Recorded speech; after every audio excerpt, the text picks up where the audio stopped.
The Woman in White by Wilkie Collins. Track 34. The story continued by Walter Hartwright. 3. 4 months elapsed. April came, the month of spring, the month of change. The course of time had flowed through the intervals since the winter peacefully and happily in our new home.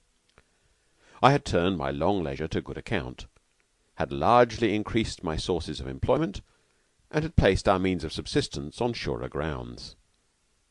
Freed from the suspense and the anxieties which had tired her so sorely and hung over her so long, Marian's spirits rallied, and her natural energy of character began to assert itself again, with something, if not all, of the freedom and vigour of former times. More pliable under change than her sister, Laura showed more plainly the progress made by the healing influences of her new life. The worn and wasted look which had prematurely aged her face was fast leaving it, and the expression which had been the first of its charms in past days was the first of its beauties that now returned. My closest observations of her detected but one serious result of the conspiracy which had once threatened her reason and her life. Her memory of events from the period of her leaving Blackwater Park to the period of our meeting in the burial ground of Limmeridge Church was lost beyond all hope of recovery. At the slightest reference to that time she changed and trembled still. Her words became confused, her memory wandered, and lost itself as helplessly as ever. Here, and here only, the traces of the past lay deep, too deep to be effaced. In all else she was now so far on the way to recovery that, on her best and brightest days, she sometimes looked and spoke like the Laura of old times. The happy change wrought its natural result in us both. From their long slumber, on her side and on mine, those imperishable memories of our past life in Cumberland now awoke, which were one and all alike the memories of our love. Gradually and insensibly our daily relations towards each other became constrained. The fond words which I had spoken to her so naturally in the days of her sorrow and her suffering faltered strangely on my lips. In the time when my dread of losing her was most present to my mind, I had always kissed her when she left me at night and when she met me in the morning. The kiss seemed now to have dropped between us, to be lost out of our lives. Our hands began to tremble again when they met. We hardly ever looked long at one another out of Marian's presence. The talk often flagged between us when we were alone. When I touched her by accident, I felt my heart beating fast, as it used to beat at Limmeridge House. I saw the lovely answering flush glowing again in her cheeks, as if we were back among the Cumberland hills in our past characters of master and pupil once more. She had long intervals of silence and thoughtfulness, and denied she had been thinking when Marian asked her the question. I surprised myself one day neglecting my work to dream over the little water-colour portrait of her which I had taken in the summer house where we first met, just as I used to neglect Mr. Fairley's drawings to dream over the same likeness when it was newly finished in the bygone time. Changed as all the circumstances now were, our position towards each other in the golden days of our first companionship seemed to be revived with the revival of our love. It was as if time had drifted us back on the wreck of our early hopes to the old familiar shore. To any other woman I could have spoken the decisive words which I still hesitated to speak to her. The utter helplessness of her position, her friendless dependence on all the forbearing gentleness that I could show her, my fear of touching too soon some secret sensitiveness in her which my instinct as a man might not have been fine enough to discover, these considerations and others like them kept me self-distrustfully silent. And yet I knew that the restraint on both sides must be ended, that the relations in which we now stood towards one another must be altered in some settled manner for the future, and that it rested with me in the first instance to recognize the necessity for a change. The more I thought of our position, the harder the attempt to alter it appeared. While the domestic conditions on which we three had been living together since the winter remained undisturbed, I cannot account for the capricious state of mind in which this feeling originated, but the idea nevertheless possessed me that some previous change of place and circumstances some sudden break in the quiet monotony of our lives, so managed as to vary the home aspect under which we had been accustomed to see each other, might prepare the way for me to speak, and might make it easier and less embarrassing for Laura and Marian to hear. With this purpose in view, I said one morning that I thought we had all earned a little holiday and a change of scene. After some consideration, it was decided that we should go for a fortnight to the seaside. On the next day we left Fulham for a quiet town on the south coast. At that early season of the year we were the only visitors in the place. The cliffs, the beach, and the walks inland were all in the solitary condition which was most welcome to us. The air was mild. The prospects over hill and wood and down were beautifully varied by the shifting April light and shade, and the restless sea under our windows, as if it felt, like the land, the glow and freshness of spring. I owed it to Marian to consult her before I spoke to Laura, and be guided afterwards by her advice. On the third day from our arrival I found a fit opportunity of speaking to her alone. The moment we looked at one another, her quick instinct detected the thought in my mind before I could give it expression. With her customary energy and directness, she spoke at once, and spoke first. "You're thinking of that subject which was mentioned between us on the evening of your return from Hampshire," she said. "I've been expecting you to allude to it for some time past. There must be a change in our little household, Walter. We cannot go on much longer as we are now. I see it as plainly as you do, as plainly as Laura sees it, though she says nothing. How strangely the old times in Cumberland seem to have come back. You and I are together again, and the one subject of interest between us is Laura once more. I could almost fancy that this room is the summer house at Limmeridge, and that those waves beyond us are beating on our seashore." "I was guided by your advice in those past days," I said, "and now, Marian, with reliance tenfold greater, I will be guided by it again." She answered by pressing my hand. I saw that she was deeply touched by my reference to the past. We sat together near the window, and while I spoke and she listened, we looked at the glory of the sunlight shining on the majesty of the sea. "Whatever comes of this confidence between us," I said, "whether it ends happily or sorrowfully for me, Laura's interests will still be the interests of my life. When we leave this place, on whatever terms we leave it, my determination to wrest from Count Fosco the confession which I failed to obtain from his accomplice goes back with me to London, as certainly as I go back myself. Neither you nor I can tell how that man may turn on me if I bring him to bay. We only know by his own words and actions that he is capable of striking at me through Laura, without a moment's hesitation or a moment's remorse. In our present position I have no claim on her which society sanctions, and which the law allows to strengthen me in resisting him and in protecting her. This places me at a serious disadvantage. If I am to fight our cause with the Count, strong in the consciousness of Laura's safety, I must fight it for my wife. Do you agree with that, Marian, so far?" "To every word of it," she answered. "I will not plead out of my own heart," I went on. "I will not appeal to the love which has survived all changes and all shocks. I will rest my only vindication of myself for thinking of her and speaking of her as my wife on what I have just said. If the chance of forcing a confession from the Count is, as I believe it to be, the last chance left of publicly establishing the fact of Laura's existence, the least selfish reason that I can advance for our marriage is recognized by us both.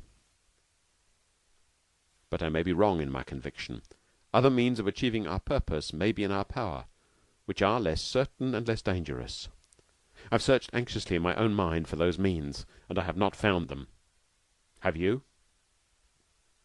"No, I've thought about it too, and thought in vain." "In all likelihood," I continued, "the same questions have occurred to you, in considering this difficult subject, which have occurred to me. Ought we to return with her to Limmeridge, now that she is like herself again, and trust to the recognition of her by the people of the village, or by the children at the school? Ought we to appeal to the practical test of our handwriting? Suppose we did so. Suppose the recognition of her obtained, and the identity of the handwriting established. Would success in both those cases do more than supply an excellent foundation for a trial in a court of law? Would the recognition and the handwriting prove her identity to Mr. Fairley, and take her back to Limmeridge House against the evidence of her aunt, against the evidence of the medical certificate, against the fact of the funeral and the fact of the inscription on the tomb? No. We could only hope to succeed in throwing a serious doubt on the assertion of her death, a doubt which nothing short of a legal inquiry can settle. I will assume that we possess, what we have certainly not got, money enough to carry this inquiry through all its stages. I will assume that Mr. Fairley's prejudices might be reasoned away, that the false testimony of the Count and his wife, and all the rest of the false testimony, might be confuted, that the recognition could not possibly be ascribed to a mistake between Laura and Anne Catherick, or the handwriting be declared by our enemies to be a clever fraud. All of these are assumptions which, more or less, set plain probabilities at defiance, but let them pass. Let us ask ourselves what would be the first consequence, or the first questions put to Laura herself on the subject of the conspiracy. We know only too well what the consequence would be, for we know that she has never recovered her memory of what happened to her in London. Examine her privately or examine her publicly, she is utterly incapable of assisting the assertion of her own case. If you don't see this, Marian, as plainly as I see it, we will go to Limmeridge and try the experiment tomorrow. I do see it, Walter. Even if we had the means of paying all the law expenses, even if we succeeded in the end, the delays would be unendurable. The perpetual suspense, after what we have suffered already, would be heartbreaking. You're right about the hopelessness of going to Limmeridge. I wish I could feel sure that you're right also in determining to try that last chance with the Count. Is it a chance at all? Beyond a doubt, yes. It is the chance of recovering the lost date of Laura's journey to London. Without returning to the reasons I gave you some time since, I am still as firmly persuaded as ever that there is a discrepancy between the date of that journey and the date on the certificate of death. There lies the weak point in the whole conspiracy. It crumbles to pieces if we attack it in that way, and the means of attacking it are in the possession of the Count. If I succeed in wresting them from him, the object of your life and mine is fulfilled. If I fail, the wrong that Laura has suffered will in this world never be redressed. Do you fear failure yourself, Walter? I dare not anticipate success, and for that very reason, Marian, I speak openly and plainly as I have spoken now. In my heart and my conscience I can say it. Laura's hopes for the future are at their lowest ebb. I know that her fortune is gone. I know that the last chance of restoring her to her place in the world lies at the mercy of her worst enemy, of a man who is now absolutely unassailable, and who may remain unassailable to the end. With every worldly advantage gone from her, with all prospect of recovering her rank and station more than doubtful, with no clearer future before her than the future which her husband can provide, the poor drawing-master may harmlessly open his heart at last. In the days of her prosperity, Marian, I was only the teacher who guided her hand. I ask for it in her adversity as the hand of my wife. Marian's eyes met mine affectionately. I could say no more. My heart was full, my lips were trembling. In spite of myself, I was in danger of appealing to her pity. I got up to leave the room. She rose at the same moment, laid her hand gently on my shoulder, and stopped me. "Walter," she said, "I once parted you both for your good and for hers. Wait here, my brother, wait, my dearest, best friend, till Laura comes and tells you what I have done now." For the first time since the farewell morning at Limmeridge, she touched my forehead with her lips. A tear dropped on my face as she kissed me. She turned quickly, pointed to the chair from which I had risen, and left the room. I sat down alone at the window to wait through the crisis of my life. My mind in that breathless interval felt like a total blank. I was conscious of nothing but the painful intensity of all familiar perceptions. The sun grew blindingly bright. The white sea birds chasing each other far beyond seemed to be flitting before my face. The mellow murmur of the waves on the beach was like a thunder in my ears.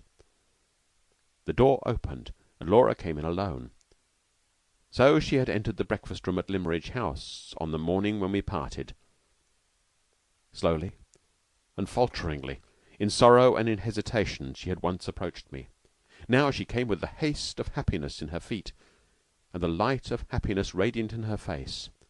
Of their own accord those dear arms clasped themselves round me. Of their own accord the sweet lips came to meet mine. "My darling," she whispered, "we may own we love each other now."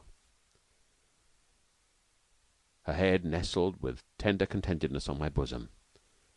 "Oh," she said, innocently, "I am so happy at last." 10 days later we were happier still. We were married. 4. The course of this narrative, steadily flowing on, bears me away from the morning time of our married life and carries me forward to the end. In a fortnight more we three were back in London, and the shadow was stealing over us of the struggle to come. Marian and I were careful to keep Laura in ignorance of the cause that had hurried us back, the necessity of making sure of the Count. It was now the beginning of May, and his term of occupation at the house in Forest Road expired in June. If he renewed it, and I had reason, shortly to be mentioned, for anticipating that he would, I might be certain of his not escaping me. But if by any chance he disappointed my expectations and left the country, then I had no time to lose in arming myself to meet him as I best might. In the first fullness of my new happiness, there had been moments when my resolution faltered, moments when I was tempted to be safely content, now that the dearest aspiration of my life was fulfilled in the possession of Laura's love. For the first time I thought faint-heartedly of the greatness of the risk, of the adverse chances arrayed against me, of the fair promise of our new life, and of the perils in which I might place the happiness which we had so hardly earned. Yes, let me own it honestly. For a brief time I wandered in the sweet guiding of love, far from the purpose to which I had been true under sterner discipline, and in darker days. Innocently, Laura had tempted me aside from the hard path. Innocently, she was destined to lead me back again. At times, dreams of the terrible past still disconnectedly recalled to her, in the mystery of sleep, the events which her waking memory had lost all trace. One night, barely 2 weeks after our marriage, when I was watching her at rest, I saw the tears come slowly through her closed eyelids. I heard the faint murmuring words escape her, which told me that her spirit was back again on the fatal journey from Blackwater Park. That unconscious appeal, so touching and so awful in the sacredness of her sleep, ran through me like fire. The next day was the day we came back to London, the day when my resolution returned to me with tenfold strength.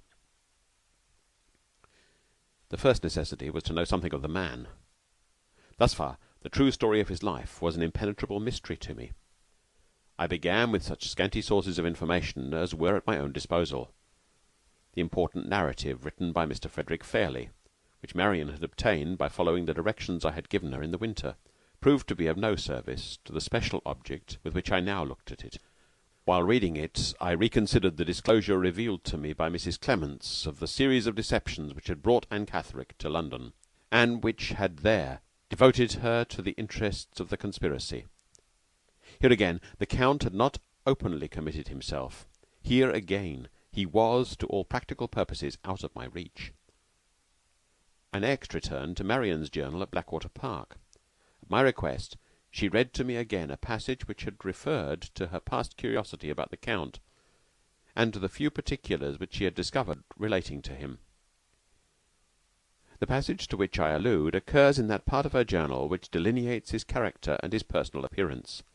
She describes him as not having crossed the frontiers of his native country for years past, as anxious to know if any Italian gentleman was settled in the nearest town to Blackwater Park, as receiving letters with all sorts of odd stamps on them, and one with a large official-looking seal on it. she is inclined to consider that his long absence from his native country may be accounted for by assuming that he is a political exile. But she is, on the other hand, unable to reconcile this idea with the reception of the letter from abroad bearing the large official-looking seal, letters from the Continent addressed to political exiles being usually the last to court attention from foreign post offices in that way. The considerations thus presented to me in the diary, joined to certain surmises of my own that grew out of them, suggested a conclusion which I wondered I had not arrived at before. I now said to myself what Laura had once said to Marian at Blackwater Park, what Madame Fosco had overheard by listening at the door: "The Count is a spy." Laura had applied the word to him at hazard, in natural anger at his proceedings towards herself. I applied it to him with the deliberate conviction that his vocation in life was the vocation of a spy. On this assumption, the reasons for his extraordinary stay in England so long after the objects of the conspiracy had been gained became, to my mind, quite intelligible. The year of which I am now writing was the year of the famous Crystal Palace exhibition in Hyde Park. Foreigners in unusually large numbers had arrived already, and were still arriving in England. Men were among us by hundreds, whom the ceaseless distrustfulness of their governments had followed privately, by means of appointed agents, to our shores. My surmises did not for a moment class a man of the Count's abilities and social position with the ordinary rank and file of foreign spies. I suspected him of holding a position of authority, of being entrusted by the government which he secretly served with the organization and management of agents specially employed in this country, both men and women, and I believed Mrs. Rubel, who had been so opportunely found to act as a nurse at Blackwater Park, to be in all probability one of their number. Assuming this idea of mine had foundation in truth, the position of the Count might prove to be more assailable than I had hitherto ventured to hope. To whom could I apply to know something more of the man's history and of the man himself than I knew now? In this emergency it naturally occurred to my mind that a countryman of his own, on whom I could rely, might be the fittest person to help me.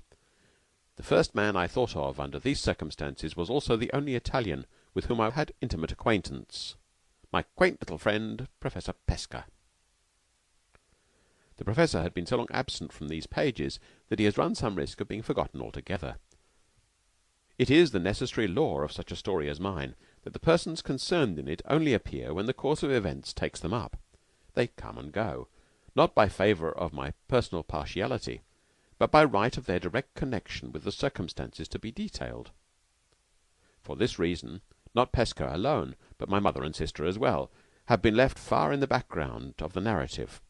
My visits to the Hampstead cottage, my mother's belief in the denial of Laura's identity, which the conspiracy had accomplished, my vain efforts to overcome the prejudice on her part and on my sister's, to which, in their jealous affection for me, they both continued to adhere, the painful necessity which that prejudice imposed on me of concealing my marriage from them, till they had learnt to do justice to my wife, all these little domestic occurrences have been left unrecorded, because they were not essential to the main interest of the story. It is nothing that they added to my anxieties and embittered my disappointments. The steady march of events has inexorably passed them by. For the same reason, I have said nothing here of the consolation that I found in Pesca's brotherly affection for me, when I saw him again after the sudden cessation of my residence at Limmeridge House. I have not recorded the fidelity with which my warm-hearted little friend followed me to the place of embarkation when I sailed for Central America, or the noisy transport of joy with which he received me when we next met in London. If I had felt justified in accepting the offers of service which he made to me on my return, he would have appeared again long ere this. But though I knew that his honour and his courage were to be implicitly relied upon, I was not so sure that his discretion was to be trusted, and for that reason only I followed the course of my inquiries alone. It will now be sufficiently understood that Pesca was not separated from all connection with me and my interests, though he has hitherto been separated from all connection with the progress of this narrative. He was as true and as ready a friend of mine still as he had ever been in his life. Before I summoned Pesca to my assistance, it was necessary to see for myself what sort of man I had to deal with. Up to this time I had never once set eyes on Count Fosco. 3 days after my return with Laura and Marion to London, I set forth alone for Forest Road, St. John's Wood, between 10 and 11 o'clock in the morning. It was a fine day. I had some hours to spare, and I thought it likely, if I waited a little for him, that the Count might be tempted out. I had no great reason to fear the chance of his recognizing me in the daytime, for the only occasion when I had been seen by him was the occasion on which he had followed me home at night. No one appeared at the windows in the front of the house. I walked down a turning which ran past the side of it, and looked over the low garden wall. One of the back windows on the lower floor was thrown up, and a net was stretched across the opening. I saw nobody, but I heard in the room first a shrill whistling and singing of birds, and then the deep ringing voice which Marian's description had made familiar to me. "Come out on my little finger, my pretties," cried the voice. "Come out and hop upstairs. 1, 2, 3, and up. 3, 2, 1, and down. 1, 2, 3, twit, twit, twit, tweet." The Count was exercising his canaries as he used to exercise them in Marian's time at Blackwater Park. I waited a little while, and the singing and whistling ceased. "Come, kiss me, my pretties," said the deep voice. There was a responsive twittering and chirping, a low, oily laugh, a silence of a minute or two, and then I heard the opening of the house door. I turned and retraced my steps. The magnificent melody of the prayer in Rossini's Moses, sung in a sonorous bass voice, rose grandly through the suburban silence of the place. The front garden gate opened and closed. The Count had come out. He crossed the road and walked towards the western boundary of Regent's Park. I kept on my own side of the way, a little behind him, and walked in that direction also. Marian had prepared me for his high stature, his monstrous corpulence, and his ostentatious mourning garments, but not for the horrible freshness and cheerfulness and vitality of the man. He carried his 60 years as if they had been fewer than 40. He sauntered along, wearing his hat a little on one side, with a light, jaunty step, swinging his big stick, humming to himself, looking up from time to time at the houses and gardens on either side of him with superb, smiling patronage. If a stranger had been told that the whole neighborhood belonged to him, that stranger would not have been surprised to hear it. He never looked back. He paid no apparent attention to me, no apparent attention to anyone who passed him on his own side of the road, except now and then when he smiled and smirked with an easy paternal good humor at the nursery maids and the children whom he met. In this way he led me on till we reached the colony of shops outside the western terraces of the park. Here we stopped at a pastry cook's, went in, probably to give an order, and came out again immediately with a tart in his hand. An Italian was grinding an organ before the shop, and a miserable little shrivelled monkey was sitting on the instrument. The Count stopped, bit a piece for himself out of the tart, and gravely handed the rest to the monkey. "My poor little man," he said, with grotesque tenderness, "you look hungry. In the sacred name of humanity, I offer you some lunch." The organ grinder piteously put in his claim for a penny from the benevolent stranger. The Count shrugged his shoulders contemptuously and passed on. We reached the streets and the better class of shops between the New Road and Oxford Street. The Count stopped again and entered a small optician's shop, with an inscription in the window announcing that repairs were neatly executed inside. He came out again with an opera glass in his hand, walked a few paces on, and stopped to look at a bill of the opera placed outside a music seller's shop. He read the bill attentively, considered a moment, and then hailed an empty cab as it passed him. "Opera box office," he said to the man, and was driven away. I crossed the road and looked at the bill in my turn. The performance announced was Lucretia Borgia, and it was to take place that evening. The opera glass in the Count's hand, his careful reading of the bill, and his directions to the cabman all suggested that he proposed making one of the audience. I had the means of getting an admission for myself and a friend to the pit by applying to one of the scene painters attached to the theatre, with whom I had been well acquainted in past times. There was a chance at least that the Count might be easily visible among the audience to me and to anyone with me, and in this case I had the means of ascertaining whether Pesca knew his countryman or not that very night. This consideration at once decided the disposal of my evening. I procured the tickets, leaving a note at the Professor's lodgings on the way. At 7:45 I called to take him with me to the theatre. My little friend was in a state of the highest excitement, with a festive flower in his buttonhole and the largest opera glass I ever saw hugged up under his arm. "Are you ready?" I asked. "Right, all right," said Pesca. We started for the theatre. End of Track 34.